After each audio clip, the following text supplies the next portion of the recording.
Hello, everyone, and welcome to another episode of the Echelon Cycling Podcast, where three cycling nerds discuss pro cycling, what's happened in the week, and look a bit to the future as well. And as always, I'm joined by Mr. Career himself, Ewan Wilson, and also Patrick Blake of Outdo Cycling. And today it's episode 53. And if you haven't already, make sure to subscribe to the channel here on YouTube or check us out on all the different platforms like Spotify as well. But guys, I mean, it seems like there's been 17 races going on. Literally before recording, we just saw a very intriguing edition of the national championships in Colombia, where it was Alejandro Osorio who beat Egan Bernal and Sergio Higuita to win. I mean, they almost caught him on the line, but yeah, how's it kind of been? All this racing coming back. It's like too much. It's just like it's jarring, honestly. I was quite happy with the trickling in of Down Under and stuff, and which is a world tour race to that person who who was very upset about that. But yeah, now we're just on like a whole like bang, just like full racing. It's like it's not even like a grand tour. It's like there's a continuity going on with stages. It's just like one day races coming at you thick and fast.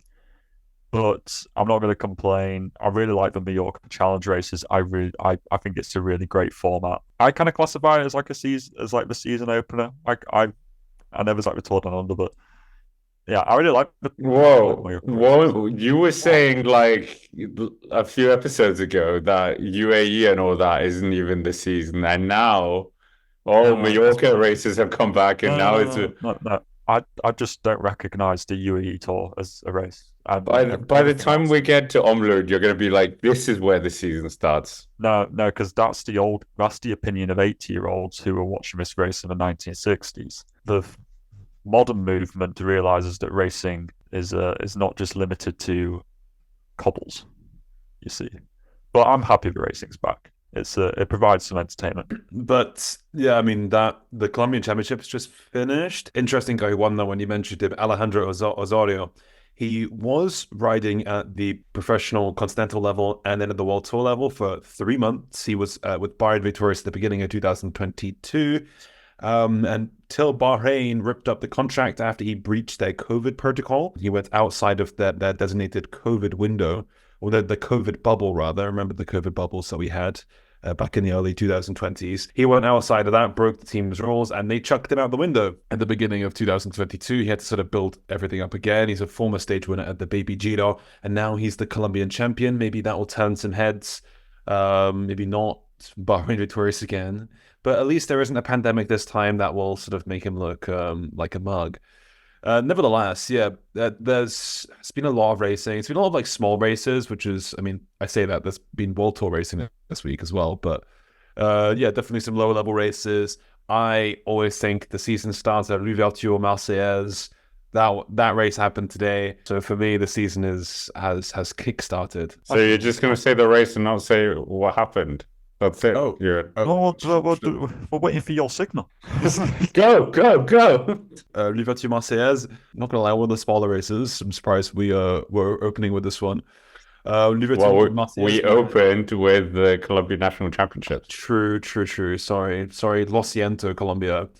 But in that race, it was Rémi Rochaz, Kevin Geniet, and Alex Baudin. They all got away. Rochaz, who now rides for Groupama, in case you forgot that. I completely forgot Yeah, that, and I was I confused did too. in that lead group in a blue jersey. But in the end, Rochaz came back into the peloton, and it was just down to Baudin and Geniet. Behind Kevin Vauquelin tried to attack across the gap, but he couldn't make it in the end. It was a sprint between Geniet and Baudin. Geniet led things out, and he led it all the way to the line to win his first race outside of Luxembourg in his career. So congratulations to Kevin Geniet and to Groupama, who actually won 2 races today on Sunday, the 28th of January. That takes us across to I was going to say South Africa, wrong country, Australia, for the Cadel Evans Great Ocean Road Race, where it came down to a reduced bunch sprint there, won by the New Zealand rider, Laurence Pithy of Groupama Francis Déjà, who took that one in a photo finish against Nathanael Tesfatsion of Lidl Trek and Eritrea. And third place goes to the tall German Georg Zimmermann of Intermarché One Team. Good start for Groupama, isn't it? Even if they're not in like a World Tour relegation like battle or whatever, you know, they're pretty safe from that. But it is just good to see different people winning. I'm really happy about Genietz. I think he's been a rider which I've been a fan of for a couple of years. He's always kind of promised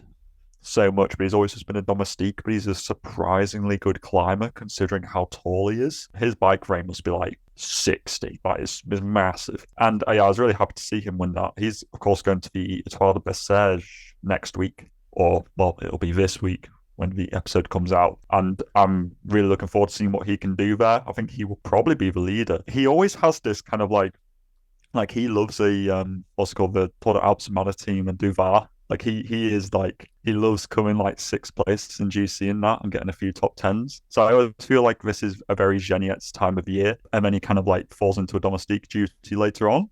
But yeah, really good to see that he finally got his hands in the air. And yeah, then Pithy, I think, is a really extraordinary result considering the people who are around him. He is kind of like a sprinter type, but he's a classic sprinter type.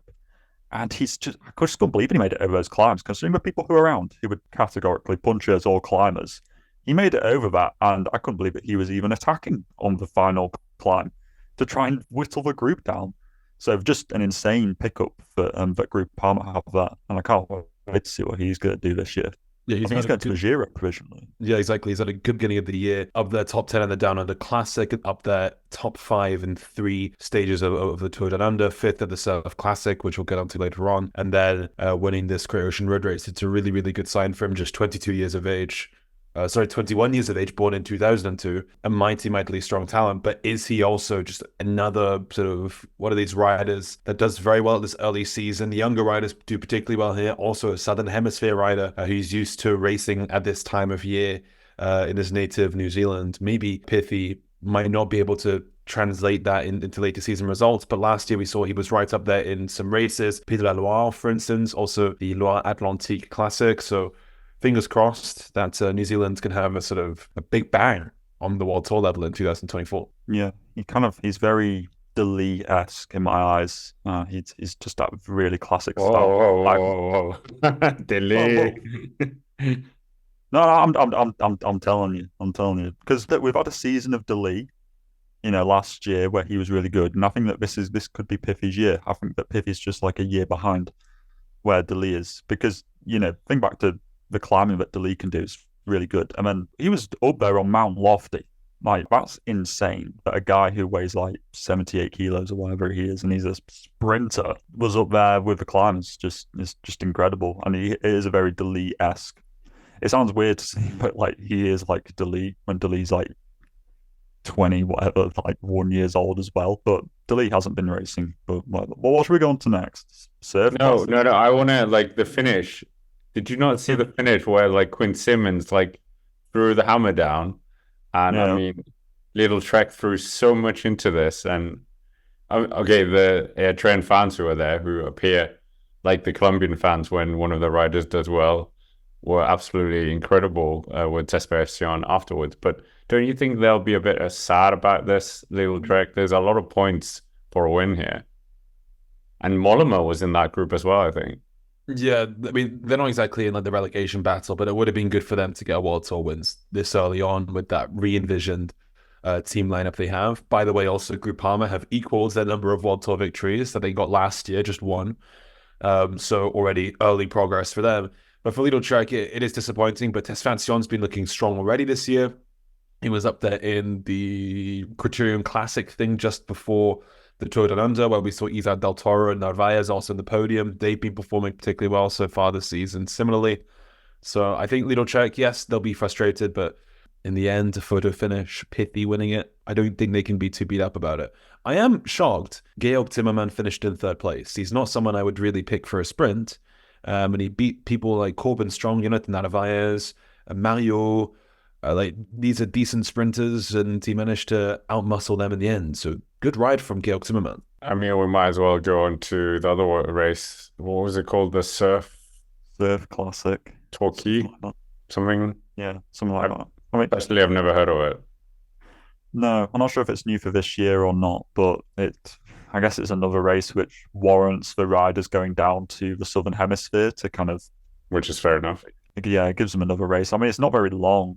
It is really like I won't call it a crit, it's more like a circuit race, I suppose. But yeah, I mean, it just ended in a sprint. I mean, I don't know what else to say. I mean, Binny won, which is the big news. Binny had it was a quiet year last year for Binny from everyone's sort of expectations. No, well, so tell me where he did well. Apart from that one sprint where he got chopped up by Philipsen. He beat Wildcard. He won a race in Altea. Loads of people beat Wout. And it was his first Tour de France. Come on, give him some slack. How much Van der Poel pushed him out of the way. So it's true. But in his first Giro, he got a win. So, right. The bar's set high. Listen, I got to create controversy because then all the Eritrean fans go and watch this video and start getting in the comments. I come from you. As we've understood, they're everywhere. They're in Australia, they're in Switzerland, they're in... Well, yeah. They could be in Yorkshire, Patrick. You never know. They could be, but I feel like my people will protect me. Your people. My people. Beanie hype once again, and in the team presentation, he was actually saying like he feels a lot stronger, more mature. Like it was better for him to train down in Australia because better weather. Obviously, Eritrea, Northern Europe like Europe just in the winter isn't ideal for someone who's lived in Eritrea all their life. So yeah, and I think it was probably quite a big shock for him as well. He's kind of like, he's only, 23? So it's like he shoved this massive spotlight onto him. So maybe one more year and he's a bit more certain of what he's going to do this year. Interesting program he has lined up as well. Yeah, but I also think that maybe in hindsight, there was too much pressure placed on Biniam Girmay last year after what was a fantastic 2022 with that big breakthrough at Hoogerheide and winning that stage of the Giro. Then last year, just not really living up to the expectation that we all had of him. But I think, for a rider who's just 23 years of age, there is plenty of space to grow for him. And the program this year looks very interesting. I think maybe more of a focus on the classics instead of the stage races would actually be a good approach for him.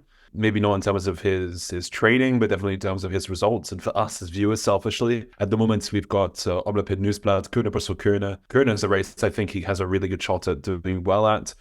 Followed by Tirreno, Sanremo, Idri Harrebeke, Gent-Wevelgem, Ronde van Vlaanderen, Roubaix, and then the Tour de France being the Grand Tour spectacle. So yeah, it's definitely shaping up to be quite a formative year. Last year, I think, definitely posed a bit of a sort of difficult season, but that's common. The sophomore slump, they call it in music, where you have to follow up your first album with something else. If you think of it in that way, he couldn't quite follow up that debut album in 2022, but maybe this is the time he's had to mature as an artist, as a cyclist, and experiment with his sound, his writing style, and now he can finally sort of get back to the lofty heights that he was at before. He showed really good form in Australia. He looks just as quick as he was beforehand. If anything, that speed that he has really is his own advantage. So yeah, it's going to be fascinating to see what happens. Hopefully they drill the lead outs a little bit better. That's where he kind of fell apart in the Tour de France in particular, making him work closely with those lead out guys and for him to stick out at Intermarché just this week ahead of a Tayson to quite a high level sprint. So that instantly kind of threatens his place in the pecking order within Intermarché.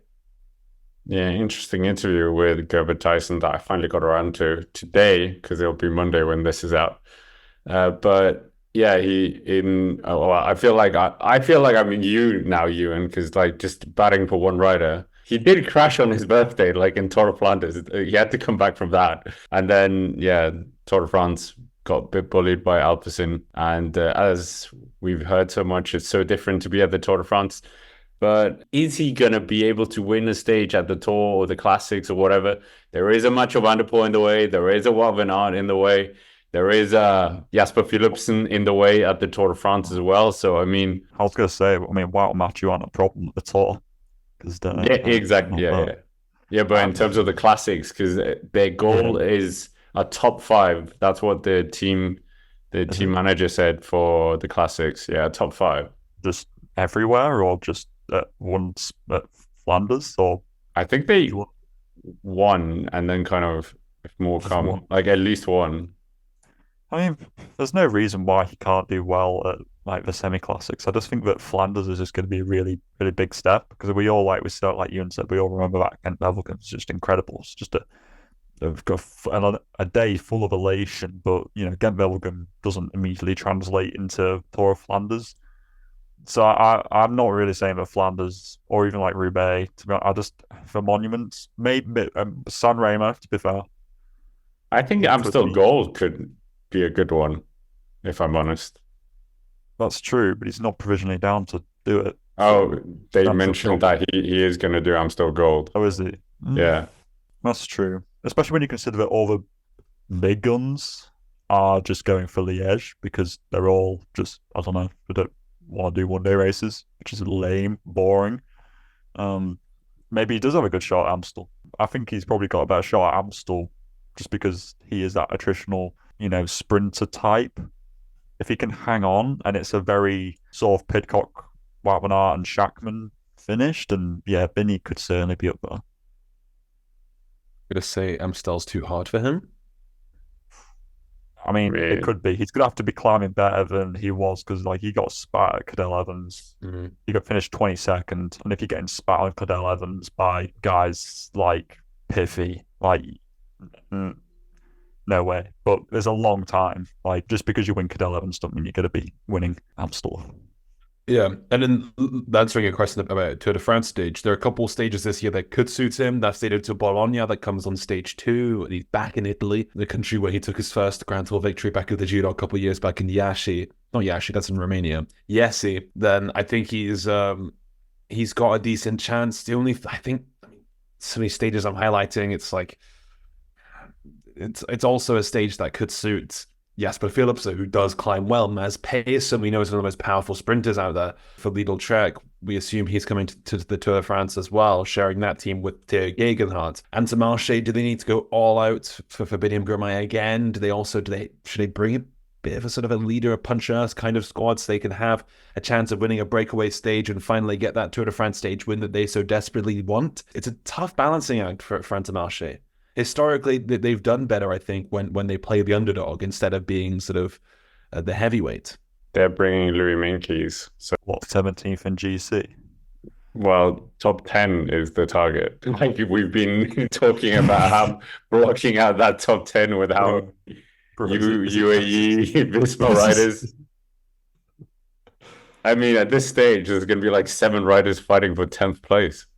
And also, don't forget, you've also got Sasha Vlasov, Jai Hindley, all those guys from Bora as well. It's not just Visma, Lisa and UAE. Yeah, exactly. There's so many non-Galacticos riders, which were just, it's so easy to forget that these guys who usually for the top 10, you're like, oh, these guys are really good. It's so easy just to forget about them, but they deserve their credit as well. They're not just pack fill. These guys are serious GC contenders. It's just that they're just not quite Pogačar and Jonas. It's just the cruel way that things are. Side note, this is probably the most competitive Tour de France we've had since 2020. Yeah, legit. Yeah, absolutely. I'd say it's got probably one of the most stacked GC contender fields since, I don't even know when, the Froome Contador era. Legit. I think that one. Yeah. Froome, Nibali, Contador, Quintana, Valverde, all the... Honestly, we haven't seen this kind of level in almost a decade. So it's going to be one hell of a fight. But anyway, Binny. Yeah. Can he win a stage? I think, honestly, just like you say, Pedersen and Philipsen, they're kind of like the kryptonite. But all it takes is just one thing to go wrong for them and one thing to go right for Binny. It can really be just a matter of one corner taken differently can make the difference. Being positioned in one wheel rather than another could be the difference. So there's no reason that I don't think that Binny can't win a stage at all. I mean, we might as well go to, as you alluded to, they also won with Gilbert Tyson and the Mallorca races. We'll open it on to the Mallorca races. I mean, you guys... It's such a Pandora's box, this, because there are so many different races at the moment, Yeah. and they've all got incredibly Why is similar it- names and similar Why is narratives. it not a stage race? Didn't it used to be a stage race at some point? I swear it's a stage race on Pro Cycling Manager, but I don't know. It's cool though. I like, but it's a series of one-day races. isn't that what you wanted to do with the Tour of Britain? This is what the Tour of Britain needs to do: scrap the Tour of Britain and create a Mallorca challenge, but in the UK. There you go. That'll be a whole different video at some point. Anyway, Mallorca challenge. Let's begin from the beginning, maybe doing chronological order. Since there's so many different races. The Trofeo. Okay. Trofeo Calvia. Sorry to all my Catalan friends out there. I can't speak your language. Simon Carr took that one in a sprint with Sasha Vlasov, with Brandon McNulty taking third place there. Notably, Alberto Bettiol finished in fifth place. Good to see him back at the top level. And great. Does that warrant a photo show? Like a top Yes, five? fifth Is it place. not Honestly, yeah. in the Mallorca challenge? Not like Scott, Listen. it's the early season. Have some patience. The next day we had the Trofeo Salines Felanich. I'm so glad you're doing this. That was the one. me too. And I never said I was good at the Catalan pronunciation. That was won by the youngster that Patrick described as mini Julien Alaphilippe, Paul Magnier, who took that one for Soudal Quickstep, ahead of Alberto Dainese, who's now at Tudor, and Luc Lamperty, who now rides for Soudal. A very young podium indeed, with all three new signings onto their respective teams. We'll get back to Tudor Pro Cycling later on a different note. The next day, or at least I think it's the next day, gosh, they all kind of blend into one. Trofea Serra Tramontana, there we had a triple up the road, and it was Lennart van Eetveld with Alexander Vlasov and Brandon McNulty in a sprint between all three, the sprint that Sasha Vlasov wasn't happy about. Lennart van Eetveld took the win, having another good season. He's been growing and growing and growing as a rider over the past couple of years. Wasn't he caught up in some controversy? Oh, we're not going to talk about that. I now remember what That's where he was, yeah. it was something to do with controversial issue that rider said schmoping.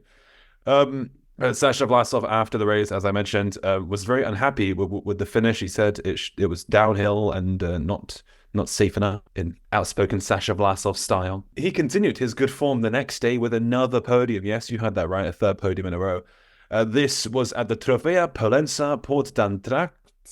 That win went to Pelayo Sanchez of Movistar at their home race, you could say. Movistar's first win of the year. Second place went to Marius Meyerhofer, who now rides for Tudor Pro Cycling. He took the Cadel Evans Great Ocean Road Race this time last year when he was riding for Team DSM Feminine, or Team DSM as it was known at the time. Third place went to Vlasov, as I mentioned, and Tobias Halland Johannesson finished in fourth place for our Norwegian fans. Also 10th place for Bettiol. That's too tenuous to get the photo out. Next up, we have the aforementioned Herbetaisen race in the Trofea Palma in what I believe is the biggest place in Mallorca. I don't really know. It is. Thank you, Scott, for that one. Herbetaisen took the win in a sprint ahead of his former teammate Alexander Christoph, who rides for Uno X. Third place going to Marijn van den Berg of EF Education Easy Post, with fourth place going to a Little Trek future rider, Tim Thorn Totenberg, which is a brilliant name. What a name. What a name. I almost had to fact check if that was his actual name.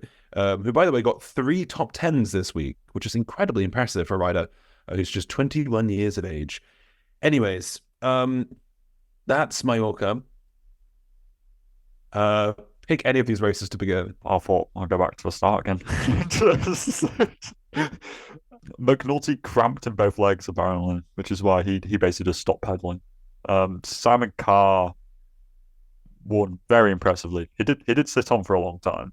I think he was playing the card of the main man, the main threat, Alberto Bettiol, is coming, and I'm sitting on to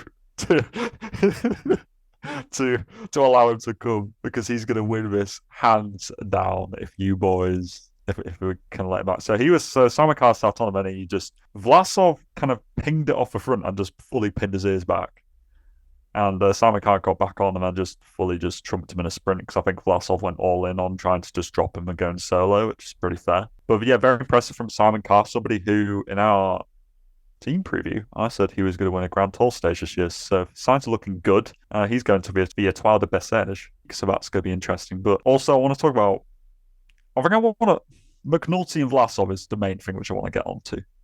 They're looking insanely good. They're going to the Valenciana next week. Probably the GC favourite. Bora sending a very stacked team, including Hindley and Kemner and some other people who I'm forgetting. But UAE is also sending a very good team. What do you guys think about McNulty and Vlasov? Is this just like early season form, or is this something to be looking more into? Well, Sasha was really good at this time back in 2022, I believe, when he went on to win the Valenciana race. And he was particularly strong then. I think he's going to be strong again here. We've seen as well over the past couple of years that his one-day racing attributes are definitely there. I'm not just sort of filleting his ego. I genuinely think that he is making really, really good progress on all these different types of domains. And I mean, McNulty, he's so hit or miss.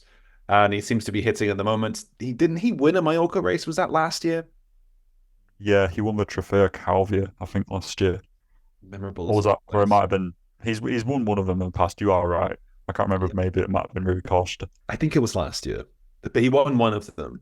Yeah. So evidently, this time of year likes to go well. Certain riders do have certain parts of the year where they do go particularly well, and have preferred races or preferred sort of locations, road styles, climbs that they know particularly well. So maybe this is just somewhere that time of year that McNulty favors. We'll see how he goes in Valenciana. I'm not quite convinced he'll bag a podium position overall there. I'm thinking maybe looking towards another one of their riders, maybe the old reliable Felix Goldschartner or Pavel Sivakov, maybe to go for a podium as a more convincing attempt. But I'd love to see McNulty go up there. I think he's a fantastic rider who often gets overlooked, who has bags and bags of talent, as he's shown since he was a youth. Elsewhere, at the Valenciana race, we got a couple of other contenders. We got Eddie Dunbar and Pippo Zana coming here from Jaco Al-Ula. Dunbar, who hasn't really shown much since the Giro last year, where he finished comfortably inside top 10. It'll be interesting to see how he goes. We also have Peo Bilbao and Bitrago coming from Bahrain victorious, as well as, Bora Hansgrohe, as you mentioned, with Hindley, Kemner, Vlasov. They're also sending Florian Lipovic, who's an interesting young talent, and Giovanni Aliotti, who I think is another really solid climbing domestique. So should be an interesting week of racing, but don't tell too much. Don't read too much into the results. Remember, it's only January. Well, it'll be February by the time that race is done. Have you seen one of the teams are called Project Echelon Racing? Yes, I noticed this. Oh, yes.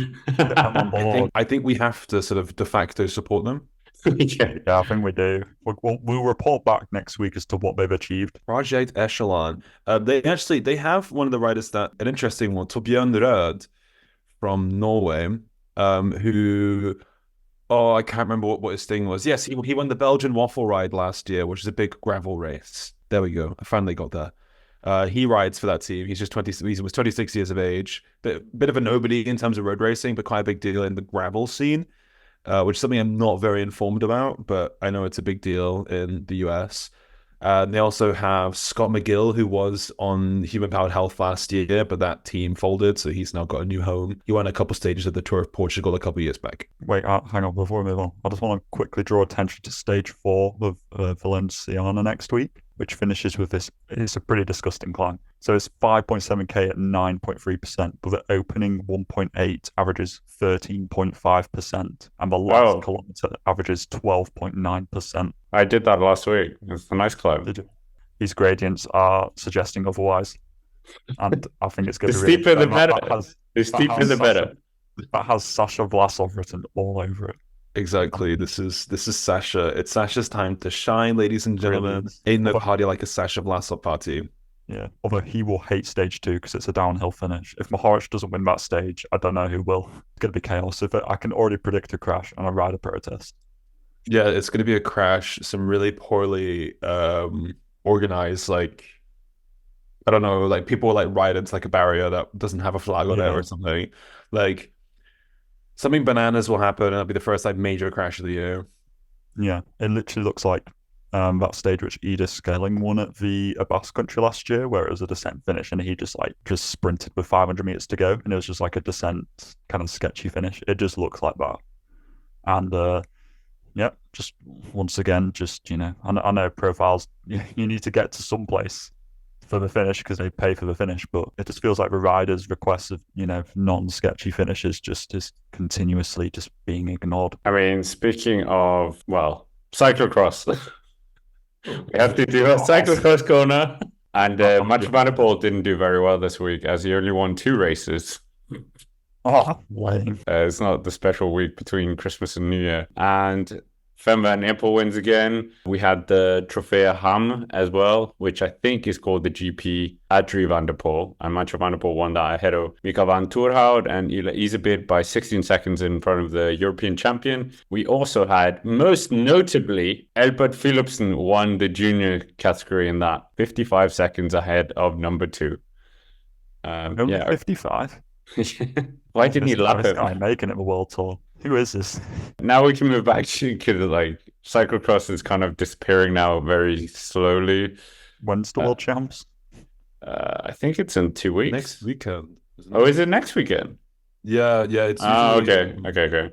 Yeah, it's Hoogerheide weekend of February usually. This thing over with. Can we just give him Van Empel the jersey already and just move on? Oh, Van Empel already has the jersey. Give it again. I mean, before we move on, cyclocross, we have moved on now, but you touched on Brendan McNulty. We were going to discuss this last week, but what is happening with Brendan McNulty? He's not in the Giro team and he's not in the Tour de France team. So how do you see his 2024 going? He's a phenomenal rider, but just, yeah. He's someone, he was snapped up early by UAE. He's only spent his sort of World Tour days at UAE, has not been anywhere else.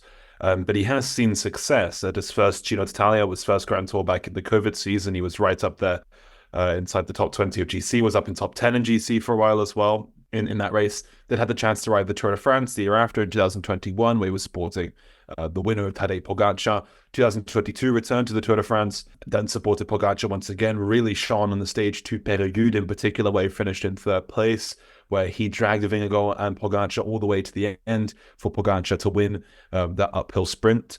Then last year, I think it was a different approach, not going to the Tour de France. Instead, he went to the Giro, took a stage win in Bergamo, when he had that sprint against Marco Frigo and someone else, I can't remember. Ben Healy, yes. Just Googled that one. To take his first ever Grand Tour stage win. I thought that showed that he was a little bit more versatile up there in the breakaways. He could be a bit more of a sort of savvy rider up there. He's sort of been joked about as being Brandon McFalty for his like sort of naive tactics and sort of strange way of racing that we've often seen in the past. Remember, he wasn't that far off getting a medal at the Olympic Games back in 2021 when he went in the winning move with Richard Carapaz. But looking towards this year, no Grand Tour start is worrying. He's going to the UAE Tour, we believe, and Paris-Nice. I think if he can really sort of stand out there, he could be one of the first reserves for either the Giro or the Tour de France. I think he should be on one of those start lists. He's a reliable domestique with good Grand Tour experience. He's been there for Pogacar in the 2 Grand Tour, the 2 Tours de France that he won in 2000. Well, sorry, in 1 Tour de France he won, and 1 Tour de France he podiumed, and he's also ridden the Giro twice beforehand. So I think definitely an experienced rider who can provide something in that mountain train more than sort of, like Ivo Oliveira can provide, although he's a great lead-up man for Molano. Who do you sort of value more in that team setup? I really think Brandon McNulty, if he really proves himself, he could probably jump in as the first reserve. We know how fragile these Grand Tour teams can be. All it takes is for one rider to miss the mark and he sneaks onto that start list. We've seen it before. I wonder whether they've got a longer term plan with McNulty, where this year they're like UAE have got their, I don't know, but the Grand Tour seems pretty stacked already, like you say. But I wonder whether he's focusing on stage races this year and whether he's getting more leadership at these stage races to almost see how he handles being a leader, and whether they think that, like you say, at the Périgueux, like he was super good there, like do they think that maybe he could be a Grand Tour contender, and they're trying to almost assess how he is going to do that, but by doing stage races. It's a very backwards way of doing it, I agree, but I would send him to a Grand Tour, of course. But I think that in a team so brimmed with talent, it's hard to get your own chances in Grand Tours, and whether they are like quite happy to give him full leadership at the stage races, like a Paris-Nice. I don't know. I think that they might see something in him where he could be like a Grand Tour contender, and whether they're just they've got a scheme going on. Or is it time to rethink what he's doing at UAE? I mean, Ineos Grenadiers. Hello. But They would want him.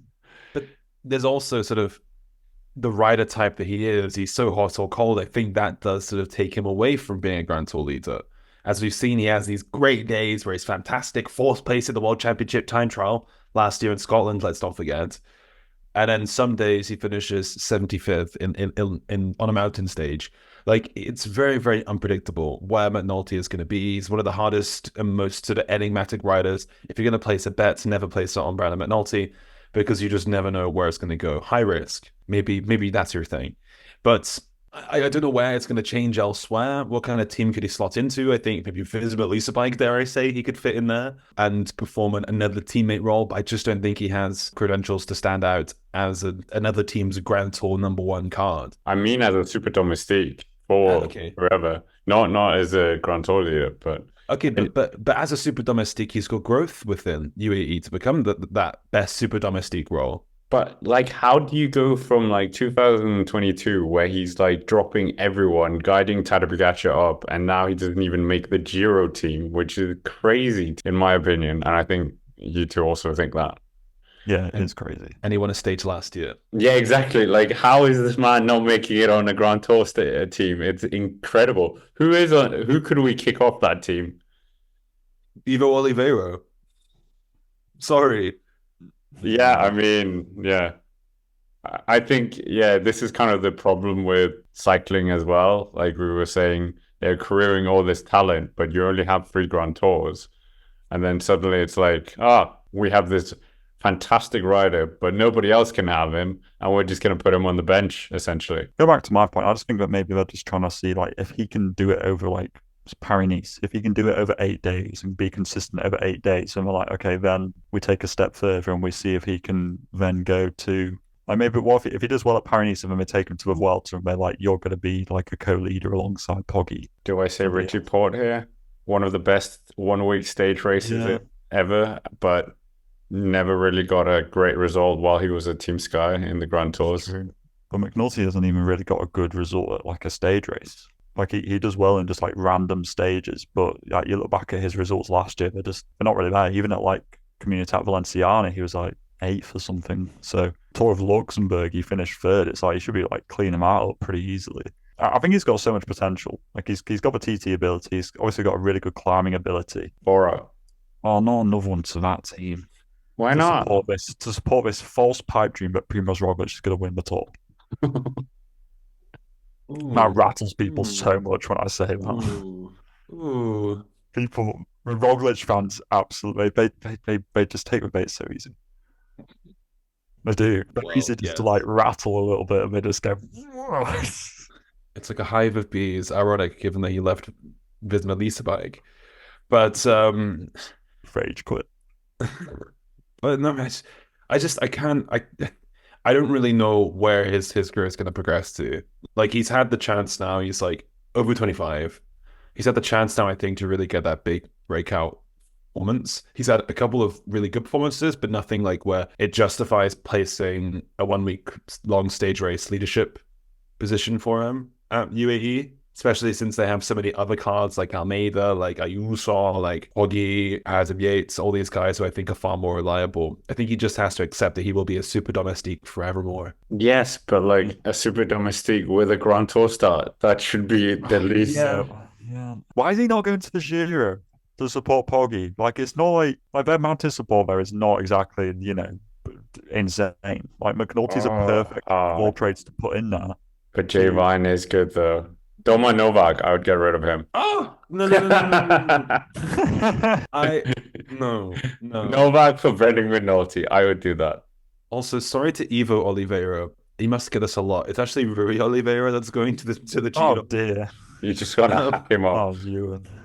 This whole slander of Oliveira is just poor man.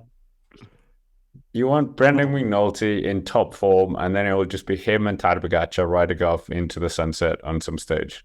No, Domin Novak, and Pogačar. Anyways, Ineos released their long list for the Giro. Did they? Oh yes. Can't wait for him to not win.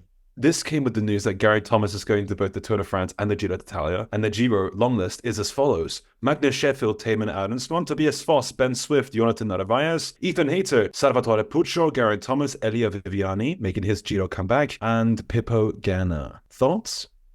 That's about half of their roster, considering how few people they have. Ooh. Sheffield. Sheffield was on there. Yep, Sheffield was. I would be very interested to see Sheffield at a GrandTour get his debut finally. I think he could be. He's very versatile. He'll be very good in the TTs. I think I expect like top 10s from the TTs.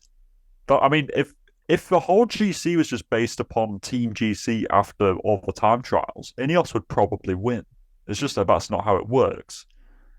And last time he's a guy who has done one GrandTour a year, and that's it, right? That's what he did. He tried for the Vuelta last year, and it went like worse than bad. It was awful. Like he got fully spat of that slight finish drag, which his Fernando one. They did crash. So did about half a peloton on that god awful TTT. Like everybody crashed. Like you were lucky if you didn't. I mean, to be fair, I did kind of write him off before the Giro last year when he almost won.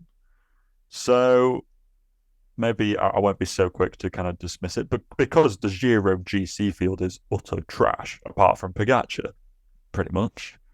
So he probably has a pretty good shot of being on the podium again. I just then don't know what the purpose is of going to the talks. I really don't think that will do much there, personally, because based solely upon, but he didn't do well at the Vuelta last year. Even though, yes, there was a crash in there, but G crashes all the time, so that's, it is what it is. But I just, that tour, I'm not really sure what's going on there. Do you think Ineos are smelling an easy podium or easy top 10 here, considering most of the other juggernauts are going to the tour? Because they're rubbish at the Grand Tours in comparison to what they have been. So they need to mop up a Grand Tour podium, because otherwise Ratcliffe's going to come along and steal all the money away and put it into F1 or football. Him and Adamsman top 5's the Giro. That's alongside G. Being in the top. Where's Geraint Thomas? Yeah, where's Geraint Thomas? I don't know where Geraint Thomas will be. You don't know. Top 5. Adamsman is going to be there. The Stars didn't release that piece of information, just Adamsman. Just Adamsman. But I find it. Well, why are they bringing Narvaez, Hayter, and Viviani? They're not similar riders, but to not win any stages with them. Yeah, exactly. Viviani's not winning a Grand Tour level sprint. No, exactly. So why would you bring him? I don't know. It's a long list. Somebody's got to go. Yeah, exactly. And it's Viviani. It's probably going to be Viviani. I understand Hayter going as well. I'm intrigued to see what he can bring. I'd love to see him win a stage. Yeah, it'd be cool. Pippo here for the time trial should really be, you would say on paper, an easy win, but then you've also got Wout here. Nah, Pippo wins. But yeah, this probably means Ganna's not going to the Tour de France. He's going to skip that one before the Olympic Games, like we saw in 2021. And Tobias Foss, thoughts? Will he get a top 10? Because Tobias Foss, we don't know. Well, at this rate, 3 Ineos guys are finishing in the top 10 again. We're thinking a Rensman, obviously, because he is he's the actual leader of his team. Yes. G, and who was the one who we just said? The question was, do you think he's going to finish in the top 10? And you just said, yeah, well, he is. Question answered. Yes, but he'll be a very Laurens de Plus kind of top 10. Yeah, okay, fair enough. Yeah, you can see it. You can see it already, can't you? Right. What is it with Ineos and having such a hard on for TTs? And just what's going on there? Look at that whole roster. What's going on? Foss, G, Ganna, Sheffield, Hayter. It's not a team time trial in sight. No, but there are lots of time trialing kilometers at the Giro. So what? They're just going to get 5 riders in every top 10 in the top 10 of all the TTs. Well, that could put them in a good position to get the pink jersey after stage 7 in Perugia. I mean, that's true, but it doesn't matter about wearing it if you ain't wearing it at the end. Well, speaking of that time trial in Perugia, sponsored by Tudor, let's go to the wildcards for the Giro d'Italia and the Tour de France, shall we? Oh yeah, that's actually a good shot. That reminded me because Tudor sponsor a Giro stage and they've got a Giro invite. Shocking. Tudor Pro Cycling make their Grand Tour debut in 2024 at the Giro d'Italia. Also joining them will be Israel Premier Tech, who get an automatic invite to the Grand Tours. Invited as well two Italian teams in Polti Cometa, formerly known as Eolo Cometa, in that atrocious kit with the pumpkin-coloured shorts, and VF Group Bardiani CSF Faisane. Bardiani, as we've known them in the past, or Green Project, as they were known last year. Those are the four for the Giro. Shall we discuss that one first? I really like it, actually. I really do. I think Israel are basically a pseudo World Tour team. I mean, I'll get onto Tudor at the end. I think that the Green Project, they've got one guy in there who came second in the Tour de l'Avenir, who I think will be a really cool one to keep an eye on. Pellizzari or something like that. He was going head to head with Del Toro, and we're seeing what Del Toro's been doing. So that's quite an interesting one. And yeah, Porti Cometa. I mean, they've got some cool riders in there. I think Fabro's in there as well, so he'll probably get a good start. And I think that they will definitely do some stuff. So, and they'll be easy to identify in their ungainly kit. Tudor, I'm really like, even if they did kind of just buy a stage to get themselves in there. But we saw Meyerhofer, Stora, Trentin, Dainese. That's just four names who are just off the top of my head. I think this is a really strong team, and I think they are very deserving of getting in over, I don't even know what the other Italian team would be that gets in there. Horatech, Ewan's crying now. Yes, I'm ashamed. My Veliko Stojnic picture is not in this room. But where's Veliko Stojnic? Tudor deserve to be in here over them. But just I do agree. I do agree. I know like Bardiani are like, historically, they always get in. They've won stages. Enrico Battalin has my heart. But I think Bardiani's time is done. Yeah, I would have put Horatech in instead of them. Yeah, I think Horatech proved more this year than Bardiani. And Bardiani have had chances to prove themselves. I think you kill the team if they don't get into the Giro. You want to kill the team? Yeah, you do kind of kill it off. Ouch. Now, trust me, if there's one guy, if there's one Pellizzari, whatever his name is, he's going to save the whole operation. Top 15 GC. He's going to do like a Fortunato. I think that this also goes to show how competitive the Pro Continental scene is right now. Like, we got a lot of really good teams, and we're going to get to them in the Tour de France and the Vuelta as well, particularly the Vuelta. It's an exciting team to talk about that. But yeah, definitely Tudor, I think, have a really exciting squad.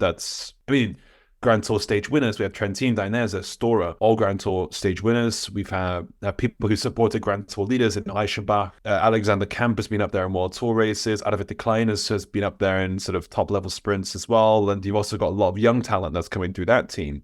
So definitely super happy with that. Let's move to the Tour de France, and nothing's changed. Israel Premier Tech and Lotto Destiny both redeemed their automatic invites. Total Energies return to the Tour de France once again. They've been here every year for the past 20, in every iteration that they've been. And finally, Uno X Mobility, as they're known, will return to the Tour de France after their debut last year. Anything really to add? Total Energies, like, really? What? But interestingly, Total was snubbed for the smaller UCI races. They did not make the Criterium de Dauphiné start list. Okay. But they have made it to the Tour de France, which is more important. Yeah. I mean, they do have some decent riders in there, like, to be fair, but I really think that, basically they need to sign Alaphilippe at the end of this 2024 season to warrant their kind of bring in that kind of person who's on the way out, but we're still living in the nostalgia. The Sagan signing. And they need to do that to kind of, carry them for another 3 years of invites. Because Mathieu Bergadeau, God bless his heart, isn't going to be able to carry this team again throughout the tour. So I really think they're for me are the ones who are teetering. The last time they won a Tour de France stage, ladies and gentlemen, when was it? Literally couldn't tell you. It was probably in a previous iteration of the team. Yeah, they don't exist in my mind. It was Station des Russes in 2017 from Léon Calmejane. There you go. Thank you. That was a really cool one. He cramped on the way there. It was him and Robert Hayes. That was super cool. And And then Uno-X, they've just solidified their roster in the off-season with Magnus Cort joining that team and a couple of other ones, Andreas Leknesund as well. So should be interesting to see what they can bring. Another Tour de France last year was learning it, and this year should be more consolidating them. However, no Italian team. We have an Italian Grand Départ. Should an Italian team have made it? Like Polti. Or Lampre when they existed, or Liquid Jazz. Get an Italian World Tour team, Italy. Oh, okay, yes, but like in terms of the invite, Uno-X, did they do enough last year to prove themselves? Well, they have riders now, Leknesund and Magnussen, like you said, and Christoph's in there as well, so plenty of big guys. They're in the top 10 an awful lot last year, to be fair. Like more than most Pro Conti teams, like who's trickling maybe 2. I think Uno-X got at least like 6 or 7. It's pretty good. Oh shit! Sorry. The Vuelta has not released their one. I mixed this one up. But can we guess? It's going to be a lot. There's going to be a lot of Spanish teams. I was hoping for a GrandTour start for Q36.5. My memory deceived me. But Q36.5 are going to a number of UCI, ASO organized races. So maybe they're trying to schmooze for the position that the Uno-X have had over the past couple of years. A Q36.5, the new threat. They buy a stage, Major World will be. Buy stage 7, sponsored by Q36.5. Sponsor the most lame sprint stage to set the bar nice and low. It's probably got a low bidding. I don't even know you could bid for. Like, can you even bid for stages? Where is that? Is there a market for that? I don't think the Tour de France you can, but for the Giro, yeah. Oh, how much does the Echelon Cycling podcast need in order to guess? Okay, but which stage would we want? I presume the sprint stages probably cost less, but everyone will just associate you with the worst and most boring day. You kind of want the opening stages will be quite kind of expensive, but you'll probably get more like exposure because I presume that like the retention span of like audiences is like starts really high for the first couple of stages and then there's kind of like waivers. So I reckon you want like stage 2 or something like that. I don't know what stage that was. Sponsor a TT, then you get loads. Well, that's what Tudor have done, but they're also a luxury watch brand. That's true. What are we? We're batting in defense. We're not. This existential questioning. What are we? Who are we? What are we? What's our purpose in this world? What do we serve? I don't know. But all I want is Q36.5 at a Grand Tour in 2024/5. They have such a good star list this year. I think it's a really cool team with a really cool raison d'etre and philosophy about themselves. And we were listening to the team manager at Rouleur, and I think Ewan fell in love. He's such an interesting guy, and we know what he's done in the past as well. Doug Ryder's behind that project. He was behind the Quebecer project that they had before they proved that they could really punch above their weight. They won a monument in 2013 when they really shouldn't have. And then they went on to win a stage at the Tour de France in their first year on Nelson Mandela Day, courtesy of the world's very own Steve Cummings. I have belief that Q36.5 will return to the Tour de France one day. A lot of this is also based on personal relations between race organizers and team people, which is something we don't usually think about. Like, for instance, Uno-X have a really good relationship with ASO at the moment. Hence, they've had the door open. I think Doug Ryder as well, probably, I would imagine, based on previous inclusions in races like the Vuelta, like the Tour de France before they were kind of cool, that he could make it back with Q36.5 in the years to come. But it's a great sign that we have such a healthy continental circuit. Would you invite Lotto Destiny if they weren't automatically invited? There we go. Yes. Yeah. Deli. Yeah, just for Deli. Is Deli going to the tour? Yes. Yeah. Yes. Okay. Apart from exciting discussion. If they didn't have Deli, I would be like, well, I don't know. And they have Andreas Korn. Oh yeah, true. No, that's true. He did win. He did. Oh, sorry, GrandTour stage winner. Yeah, exactly. I mean, a neutralized stage with a wet downhill finish that no one really still counts. I mean, it still counts. Asterisk. Still counts. Egan Berdal is still the 2019 Tour de France champion.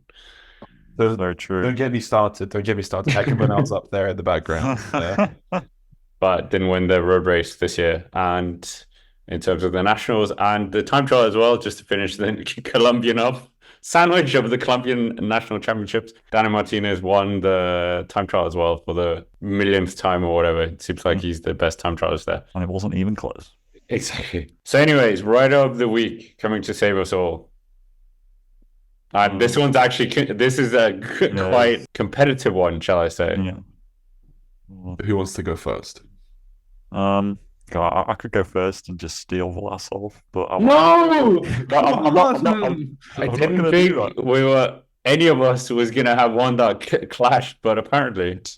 No, I'm picking Leonard Van Eetvelt as my rider of the week for winning one of the Mallorca Challenge races. Can't remember which one it was because they, like you say, it's kind of hard. They all blur into one, and he almost won another. To be fair, the one which was won by Pelayo Sanchez. He almost won that. He was so 2K to go, but he was unfortunately caught on the line. But still finished inside the top 10. So Leonard Van Eetvelt has, I think, got some good potential for this year. Sasha Vlasov, 3 podiums in 1 week, right up there. He could have won more. He's the man, the moment, the myth, the legend. The cyborg from Viborg. Is he actually a cyborg? I hope not. That would probably breach motor doping. Guess against some rules. I don't know now. Well, Mathieu van Poel, that's such an easy one. He just wins all the time. Come on, barely. Oh, no, I'm not. No. Low-hanging fruit. I mean, Bini is also low-hanging, but... He won I never heard of the race, so I don't feel like I can give it... It's a classic. It's not a proper race. Well, it still counts. It's 1.1. Oh, fair. I'll scrape him. That's like, I mean, you can do if you want to, for the Eritrean fans. No, I'm going for Gerben Tyson, taking his first win of the year. And I mean, Intermarché had a lot of podiums as well over the week, so to give it to, not to have one of them as the rider of the week, I think that would be a shame. So Gerben Tyson is my rider of the week. Yeah, that's fun. I like that. Anyways, that's basically it for episode 53. Make sure to check us out on Spotify or any other platform as well, in terms of where you listen to your podcast. Hit the like button here on YouTube. Comment down below as well. We always like to hear your comments. Subscribe to the channel. And of course, as always, thank you for watching, and we will see you next week. For our birthday special, don't forget your party hats, balloons, and birthday presents. They're available to send at our mailing address in the description.